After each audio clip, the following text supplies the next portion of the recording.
ಬಾಗಲಕೋಟೆ ಜಿಲ್ಲೆಯ ಜಮಖಂಡಿ ತಾಲೂಕಿನಲ್ಲಿರುವ 3 ಕಾರ್ಖಾನೆಯ ಪೈಕಿ 2 ಕಾರ್ಖಾನೆಗಳು ಕಬ್ಬಿನ ದರ ಘೋಷಣೆ ಮಾಡಿದೆ ಮತ್ತು ಹಳೆಯ ಬಿಲ್ ಬಾಕಿ ಕೊಡದೆ ಕಾರ್ಖಾನೆಯನ್ನ ಪ್ರಾರಂಭಿಸಿರುವುದರಿಂದ ಖಂಡಿಸಿ ಜಮಖಂಡಿ ಆಡಳಿತ ಭವನದ ಮುಂದೆ ನೂರಾರು ರೈತರು ಪ್ರತಿಭಟನೆ ನಡೆಸಿ ಉಪತಹಶೀಲ್ದಾರ್ ಶ್ವೇತಾ ಬೇಡಿಕಾರ ಅವರಿಗೆ ಮನವಿ ಸಲ್ಲಿಸಿದರು. ವರದಿ ಮುತ್ತು ಮಹೇಶ್ವಾಡ್ಗಿ, ಬಾಗಲಕೋಟೆ.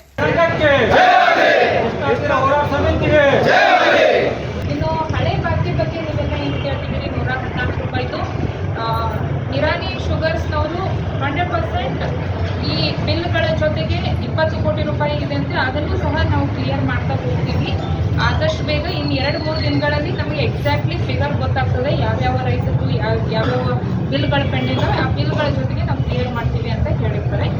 ಇನ್ನು ಜಮಖಂಡಿ ಶುಗರ್ಸ್ ಅವರು ಈ ವಿಷಯ 114 ರೂಪಾಯಿದು ಅವ್ರು ನಾವು ಚರ್ಚೆ ಮಾಡ್ತೀವಿ ಅಂತ ಹೇಳಿದರೆ ಅವ್ರು ನನಗಿನ್ನೂ ಅದ್ರ ಬಗ್ಗೆ ವಿಷಯ ಕ್ಲಿಯಾರಿಟಿ ಕೊಟ್ಟಿಲ್ಲ. ಸೊ ಅವರ ಬೋರ್ಡ್ ಮೀಟಿಂಗಲ್ಲಿ ಚರ್ಚೆ ಮಾಡಿದ ನಂತರ ಏನು ಮಾಹಿತಿ ಬರ್ತದೋ ಅದನ್ನು ನಾವು ರೈತರ ಮುಖಂಡರಿಗೆ ತಿಳಿಸ್ತೀವಿ. ಅದರ ನಂತರ ಏನು ಲೈಕ್ ಏನು ಮಾಡ್ಬೋದೋ ನೋಡೋಣ. ಇದಿಷ್ಟು ಮಕ್ಕಳಿಗೆ ಏನು ಮೊದಲಿತ್ತಲ್ಲ, ಒಂದು 4 ಎಕರೆ ಜಮೀನು ಐತಪ್ಪ ಅಂತಂದ್ರೆ ರೈತ ಮಗ ಅದ ಅನ್ಪ ಅಂತಂದ್ರೆ ಮೊದಲು ಕೊಡ್ತಿದ್ರು, ಏನು ಕೊಡ್ತಿದ್ರೆ. ಅಂಥ ವಾತಾವರಣ ನಿರ್ಮಾಣ ಆಗ್ಬೇಕಾದ್ರೆ ರೈತನ ಜೀವನದ ಮಟ್ಟ ಸುಧಾರಣೆ ಆಗ್ಬೇಕು, ಆರ್ಥಿಕವಾಗಿ ಗಟ್ಟಿಗೊಳ್ಳಬೇಕು. ರೈತ ಅಂತಂದ್ರೆ ಎಲ್ಲರಿಗೂ ಒಂದು ಗೌರವ ಮೂಡಬೇಕು. ಕಾಲು ಕಸಾದಾಗಿ ಐತಿ ಇವತ್ತಿನ ದಿವಸ, ಅದು ಹೋಗಿ ಗೌರವ ಮೂಡುವಂಥ ವ್ಯವಸ್ಥೆ ಆಗುವವರೆಗೂ ನಾವೆಲ್ಲ ನಿಲ್ಲೋದು ಬೇಡ.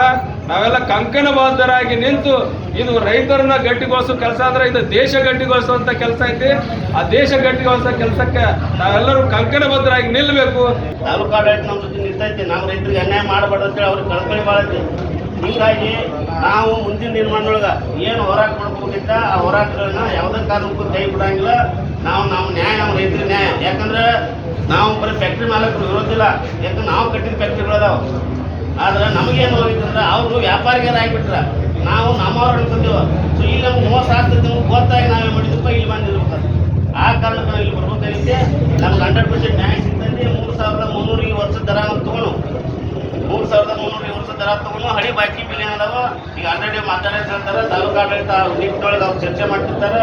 ಮುಂದಿನ ನಿರ್ಮಾಣದೊಳಗೆ ನಾವು ಇನ್ನು ಇಷ್ಟ ಅಲ್ಲ, ಇಷ್ಟಾಗನ ಒಂದು ರೈತ ಸಮಾವೇಶ ಮಾಡೋ ಪ್ಲಾನ್ ಐತಿ. ಫ್ಯಾಕ್ಟರಿ ಮಾಲೀಕರು ನಮ್ದು ರಿಕವರಿ ಕಡಿಮೆ ಐತೆ ಅನ್ನುವಂತ ನೆಪದಲ್ಲಿ ಬೆಲೆ ಕಡಿಮೆ ಕೊಡ್ಲಾಕತ್ತಿದ್ರು. ಆ ಕಾರಣದಿಂದಾಗಿ ನಾವು ಹೋರಾಟ ಮಾಡಿ ಮತ್ತೆ ಮೊದಲ ಭಾಗದಲ್ಲಿ ಏನು ಹೋರಾಟ ಆರಂಭ ಆಯ್ತು. 4 ಫ್ಯಾಕ್ಟರಿ ಘೋಷಣೆ ಆಯ್ತು. ಅಲ್ಲಿ ಜಮಖಂಡಿ ತಾಲೂಕಿನಲ್ಲಿ ಇರುವಂತ ಪ್ರಭುಲಿಂಗೇಶ್ವರ ಫ್ಯಾಕ್ಟ್ರಿದು ದರ ಘೋಷಣೆ ಆಯ್ತು. ಬಾಕಿ ಬಿಲ್ ಕೂಡ ನಾವು ಪೇಡ್ ಮಾಡ್ತೀವಿ ಅಂತ ಹೇಳಿದ್ರು. ಆದ್ರೆ ಜಮಖಂಡಿ ತಾಲೂಕಿನಲ್ಲೇ ಇರುವಂತ 2 ಫ್ಯಾಕ್ಟರಿ ಸಾಯಿಪ್ರಿಯ ಶುಗರ್ಸು ಮತ್ತೆ ಜಮಖಂಡಿ ಶುಗರ್ಸು, ಈ 2 ಫ್ಯಾಕ್ಟರಿ ಮಾಲೀಕರು ತಮ್ಮ ದರವನ್ನ ಘೋಷಣೆ ಮಾಡಿರ್ಲಿಲ್ಲ. ಆಮೇಲೆ ಬಾಕಿ ಬಿಲ್ನ ಬಗ್ಗೆನೂ ಹೇಳಿರ್ಲಿಲ್ಲ. ಅದಕ್ಕೋಸ್ಕರ ನಾವು ಇವತ್ತು ಹೋರಾಟವನ್ನ ಕೈಕೊಂಡು AC ಮೇಡಮ್ ಅವರಿಗೆ ಒಂದು ಮತ್ತೊಮ್ಮೆ ಮನವಿಯನ್ನು ಮಾಡ್ಕೊಂಡಿದ್ದೀವಿ. ಅದೇ ರೀತಿ ಒಂದು 2 ದಿವಸದಲ್ಲಿ ಒಂದು ಇತ್ಯರ್ಥಕ್ಕೆ ಬಂದು ಎಲ್ಲ ಫ್ಯಾಕ್ಟರಿ ಮಾಲೀಕರಿಂದ ಒಂದು ಬೆಲೆಯನ್ನ, ನ್ಯಾಯಯುತವಾದ ಬೆಲೆಯನ್ನ ಕೊಡ್ತೀವಿ ಅಂತ ಒಂದು ಮಾತನ್ನು ಹೇಳಿದ್ದಾರೆ. ಆ ಒಂದು ಇದಕ್ಕಾಗಿ ನಾವು ಇವತ್ತಿನ ಹೋರಾಟವನ್ನು ಕೈ ಬಿಟ್ಟಿದ್ದೀವಿ. ಆಮೇಲೆ 2 ದಿವಸದಲ್ಲಿ ಏನಾದರೂ ಅವರು ಹೇಳದೇ ಇದ್ರೆ ನಾವು ಮತ್ತೆ ಹೋರಾಟವನ್ನ ಮುಂದುವರಿಸ್ತೀವಿ ಈ ಸಂದರ್ಭದಲ್ಲಿ ಹೇಳ್ತೀನಿ. ಆಮೇಲೆ ಇನ್ನೂ ಒಂದು ವಿಷಯ ಏನು ಅಂತಂದ್ರೆ, ಜಮಖಂಡಿ ಶುಗರ್ಸು ಬಹಳ ಕಷ್ಟ ಕಾಲದಲ್ಲಿ ರೈತರೆಲ್ಲ ಶೇರ್ ಮಾಡಿ ಕಟ್ಟಿದಂತ ಫ್ಯಾಕ್ಟ್ರಿ, ಸಾಲ ಮಾಡಿ ಶೇರ್ ಮಾಡಿ ಆ ಫ್ಯಾಕ್ಟ್ರಿಯನ್ನು ಕಟ್ಟಿದೀವಿ. ಆ ಒಂದು ಸಂದರ್ಭದಲ್ಲಿ ಫ್ಯಾಕ್ಟ್ರಿನೇ ಇಲ್ಲದ ಕಾರಣ ನಮ್ಮ ಭಾಗದ ಕಬ್ಬನ್ನ ಬೆಂಕಿ ಹಚ್ಚಿ ಸುಟ್ಟು ನಾವು ಹೊಲ ಮನೆಯನ್ನೆಲ್ಲ ಕಳ್ಕೊಂಡಿದ್ದೀವಿ. ಅದ್ರ ಮೇಲೆ ಬಹಳ ಒಂದು ನಿರೀಕ್ಷೆ ಇದೆ. ಆಮೇಲೆ ಅದ್ರ ಮೇಲೆ ನಮ್ಗೆ ಬಹಳ ಅಭಿಮಾನ ಇದೆ. ಆ ಕಾರಣದಿಂದಾಗಿ ಆ ಜಮಖಂಡಿ ಶುಗರ್ಸ್ ಮಾಲೀಕರು ಏನಿದ್ದಾರೆ ಇವತ್ತು, ಆ ಫ್ಯಾಕ್ಟ್ರಿ ಮಾಲೀಕರು ಸರಿಯಾದ ದರವನ್ನು ಕೊಡಬೇಕು, ರೈತರನ್ನ ರಕ್ಷಣೆ ಮಾಡುವಂತ ಕೆಲಸವನ್ನು ಮಾಡಬೇಕು.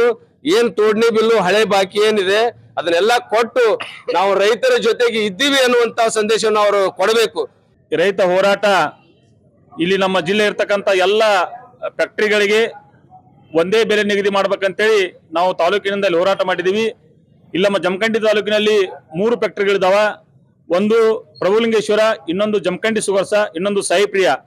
ಜಮಖಂಡಿ ಸುಗರ್ಸ್ ಮತ್ತು ಸಾಯಿಪ್ರಿಯಾದಲ್ಲಿ ಇವತ್ತು ಹಿಂದಿನ ಬಾಕಿ ಹಣವನ್ನ ಕೊಟ್ಟಿಲ್ಲ ಮತ್ತು ಒಂದು ಸರ್ಕಾರಕ್ಕೆ ಒಂದು ನಿಗದಿತ ಬೆಲೆ ಮುಚ್ಚಳಿಕೆ ಪತ್ರವನ್ನು ಕೊಟ್ಟಿಲ್ಲ ಅಂತೇಳಿ ನಾವು ಇವತ್ತು ಪ್ರತಿಭಟನೆ ಮಾಡಿದೀವಿ.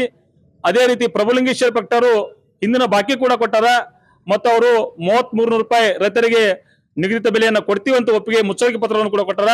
ಆದ ಕಾರಣ ಈ ಎರಡೂ ಫ್ಯಾಕ್ಟರಿ ಜಮಖಂಡಿ ಶುಗರ್ಸ್ ಇರ್ಬೋದು ಮತ್ತು ಸಾಯಿಪ್ರಿಯ ಫ್ಯಾಕ್ಟರಿ ಇರ್ಬೋದು, ಈ ಎರಡೂ ಫ್ಯಾಕ್ಟರಿ ಇವತ್ತು ನಾವು ಎಸಿ ಮಾಡೋರಿಗೆ ಮನವಿಯನ್ನು ಮಾಡಿಕೊಂಡಾಗ ಎಸಿ ಅವರು ಇವತ್ತು DC ಅವರ ಮುಖಾಂತರ ಮಾತಾಡಿ ಅಲ್ಲಿ ಎರಡೂ ಫ್ಯಾಕ್ಟರಿ ಇವತ್ತು ಸಾಯಂಕಾಲ ಎಲ್ಲ ನಿರ್ದೇಶಕರ ಕರೆದ ಮೀಟಿಂಗ್ ಮಾಡಿ ಮುಚ್ಚಳಿಕೆ ಪತ್ರವನ್ನ ಬರೆದು ಕೊಡ್ತೀವಿ ಅಂತ ಹೇಳಿದಾರ. ನಾಳಿನ ತನಕ ನಾವು ವಿಷಯವನ್ನ ಗೌಪ್ಯವಾಗಿ ಇಟ್ಟುಕೊಂಡು ಇವತ್ತು ನಾಳೆ ಮುಚ್ಚಳಿಕೆ ಪತ್ರ ಬರೆದುಕೊಳ್ಳಿಕ್ಕೆ ನಾಳಿನ ದಿವಸ ನಾವು ಉಗ್ರ ಹೋರಾಟವನ್ನ ರೈತರು ಮಾಡ್ತೀವಿ ಅಂತ ಈ ಮುಖಾಂತರ ಎಚ್ಚರಿಕೆಯನ್ನು ಕೊಡ್ತಾ ಇದ್ದೇವೆ.